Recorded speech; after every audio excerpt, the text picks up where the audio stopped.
Assalamualaikum warahmatullahi wabarakatuh. My name is Farah Amira Zulkifli and my number is 281478. So I will explain about the introduction about this record. So planning for retirement, zakat and taxation is essential in order to have improved financial security in the foreseeable future. In simplistic terms, it is crucial to prepare for the retirement since doing so ensures someone's financial stability and the ability to continue living at a comfortable level after the employment ends. So zakat is a mandatory charity donation for Muslims and is usually determined as a percentage of someone's wealth, while tax planning, on the other hand, is a process of organizing one's financial affairs to achieve the greatest possible tax efficiency and the lowest possible tax liability. While for the retirement means the stage of being retired from the occupations. Thus, retirement planning is a comprehensive analysis of the tax-effective strategies which are available to assist you in achieving your goals for retirement. So the purpose of the study is to obtain a deeper comprehension of retirement planning, zakat planning and tax planning by demonstrating how those concepts are used in the real-world scenarios. Consequently, one of the ways is by conducting a conversation with the proprietor of a small company, recommending the most effective strategies for the retirement, zakat and tax planning for the proprietor's long-term financial planning. Assalamualaikum warahmatullahi wabarakatuh. My name is Nur Shaidah Arwani and I'm gonna explain about the background of the business and the financial circumstance. So, Mrs. Rohani, or known as Kak Ani, 48 years old married woman, is a full-time government worker and she also does a part-time job to fulfill her hobby and also to support her monthly income. Basically, Kak Ani has a small business that she does since 2014, which is homemade dessert cheese cake. So in a weekend, her daughter help her to do the cheese cake at home. And for your information, Kak Ani only produced 2 flavors of cheese cake, which is Milo and tiramisu. So due to her limited time as a full-time government worker, she only chooses to make cheese cake on weekends and only discovered the area of her house to deliver the cheese cake, which included Changlun, Jitra, UUM and also Bukit Kelitam. In addition, she has a strong conviction that a lot of people would like cheese cake since it consists of cheese, which is everyone's go-to food this day. So because of this, a large number of potential clients choose to deal with her rather than with others that charge a higher price. The amount of money that is obtained from client as payment for product or services that the business has provided to those clients is known as the company's incomes. So as for Kak Ani, her business income is the amount received from her customer for the cheese cake that she sells. Kak Ani produces a total of 95 or 96 pack of cheese cake in a month. Basically, the retail price was 20 ringgit Malaysia per package of cheese cake. So if the client prefer Kak Ani to deliver the cheese cake to their home, she would charge an additional 1 ringgit for delivery, which is COD. And based on the interview sessions with Kak Ani, my team and I has know that there are certain costs to pay in order to keep the company going. Biscuit, cheese, milk and other perishable were only some of the basic product or raw material that contribute to the cost. And for your information, the total of the cost involved to make cheese cake in a month is about 1,110 ringgit Malaysia. And that's a huge amount of money that Kak Ani needs to in order to run her business well. Assalamualaikum warahmatullahi wabarakatuh. My name is Nur Izana Biha binti Azman. My number is 281454. So for today, I will be explaining about the statement of financial position for Kak Ani's cheese code. I will also summarize about the calculation of zakat in the business for Kak Ani's. First of all, Kak Ani sells 95 packs of her cheese code every month at 20 ringgit each, earning 1,900 ringgit before expenses. After deducting the 70 ringgit cost of making each pack, she makes a profit of 2 ringgit per packet. She charges RM1 for delivery, which may vary by the location. Despite expenses and liabilities, Kak Ani's dedication and efficient business skills keep her successful, offering affordable yet delicious cheese curd for her happy customers. Right now, she has RM1,297 in her cash account and 648 in her bank account. Kak Ani is responsible for paying the utilities for her homemade cake business, which includes the cost of cooling her cheese coat, water for baking, and electricity for her appliance. As she operates her business from home, she utilizes these utilities at her place to manage the payments efficiently. Every month, Kak Ani ensures to transfer RM150 to her husband. Her husband who takes care of handling the utility bills for both their home and the business. So the utility bills are paid at the beginning of the following month, specifically on the 3rd of each month.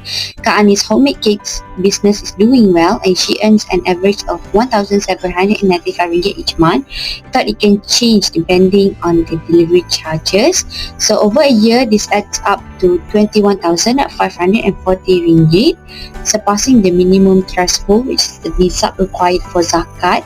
So since Kak Ani has been running her business since 2014 and recently expanded her production from 64 packs to 95 packs starting in June 2022, she now has a zakat obligation for her business.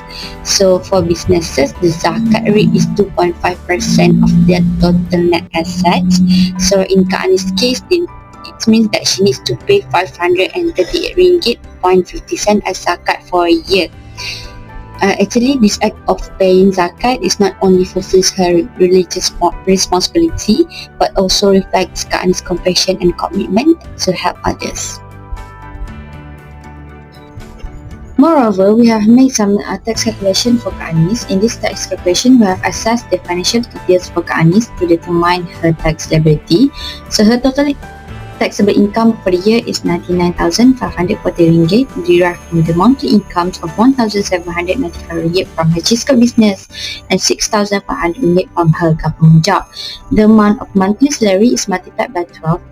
And after considering various tax relief for dependents, medical expenses, education, savings, and more, the total tax relief amounts to RM29,550. Consequently, Kak Ani's taxable income after deducting this relief is RM69,990. So the tax on the initial amount is RM1,500 and the tax on the remaining amount is RM2,198.90. Before any rebates, the total tax payable is RM3,698.90. However, Kak Ani is eligible for a zakat rebate of RM1,538.50. Therefore, the final tax amount that Kak Ani needs to pay is RM2,160.40. That is all for me. Thank you. Assalamualaikum. I am Nur Nabila binti Norman, matric number 281564. Now I will be continuing the presentation with the problem and challenges faced by Kak Ani. First and foremost, to start a business is a big challenge for many entrepreneurs, but to maintain one is more challenging. There are many standard challenges every business faces, whether they are large or small. Thus, throughout the interview that we have made with Kak Ani, we were able to identify several problems and challenges faced by Kak Ani business. As a small business who sells homemade cheesecake, Kak Ani also facing problem in terms of retirement, zakat, and tax planning. The primary problem faced by Kak Ani within the retirement planning is the lack of sufficient attention and focus on building a comprehensive retirement strategy. As a part-time businesswoman and full-time government worker, Kak Ani may not have dedicated enough time to plan for her retirement adequately. This may lead to delays in starting a retirement savings plans, potentially missing out on benefits of compounding over time. However, managing her business and government jobs simultaneously might leave her with limited time to maintain precise financial record. As a result, she has struggled to fulfill her religious duty of paying zakat accurately. On the other hand, the complexity of tax planning for small business owners like Kak Ani is another challenge that she needs to encounter.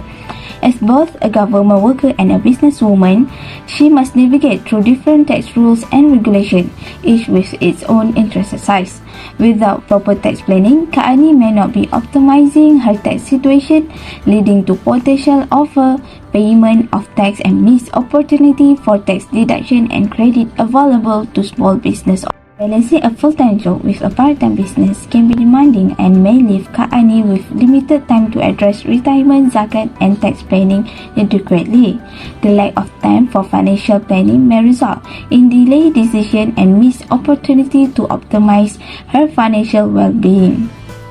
As a part-time businesswoman, Kak Ani may be heavily reliant on her cheese code biscuits and additional income stream. However, this lack of investment diversification could expose her to increased risk. If the business faces challenge and fluctuation, it could impact her overall financial stability and retirement plans.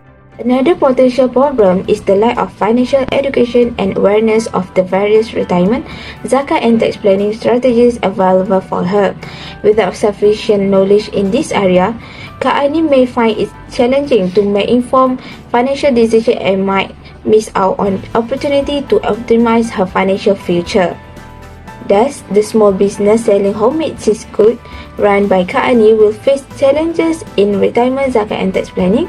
The lack of dedicated time, financial education and investment diversification are the primary issues that need to be addressed. Assalamualaikum and hello everyone. My name is Farhana Aini binti Abdraza and my metric number is 278799. So next is about analysis and solution. During the conversation, the proprietor was advised to start retirement planning early to benefit from compounding and secure a comfortable future. The recommendations including maximizing contribution to tax advantage retirement accounts like 401ks or IRA to take advantage of tax incentive. Regarding zakat planning, the proprietor was guided in understanding the religion obligation and zakat calculation criteria. Accurate recording keeping throughout the year was stressed to ensure precise zakat calculation and timely payment and transparent distribution to those in need were highlighted. For tax planning, the proprietor was advised to stay informed about relevant tax laws and regulation for wealth income financial decision. The recommendation in involving utilizing available tax deductions and credit to reduce taxable income and overall tax burden. Contribution to tax advantage accounts such as retirement funds or HSA for tax-efficient saving group was encouraged. To this conversation and specific recommend from retirement zakat and tax planning, this study aimed to showcase the practical implementation of this concept in real-world scenarios, providing value insight for individuals and small business owners alike in the long-term financial planning. And the last one is conclusion. In summary, this study has offered a comprehensive grasp of a retirement planning, zakat planning, and tax planning by demonstrates how they are practically applied in a real-life scenario. Thus, a conversation with small company proprietor, we have provide efficient strategy for long-term financial planning in each of these domains. For retirement planning, we advise maximizing tax advantage contributions and diversifying investment to ensure a financially secure and comfortable retirement. In zakat planning, we emphasize the understanding of a religion's obligations and the accurate calculation of zakat. In the term of tax planning, we recommend contributions to tax advantage account and strategically managing investment to reduce tax liability and optimize savings. So that's all from us. Thank you.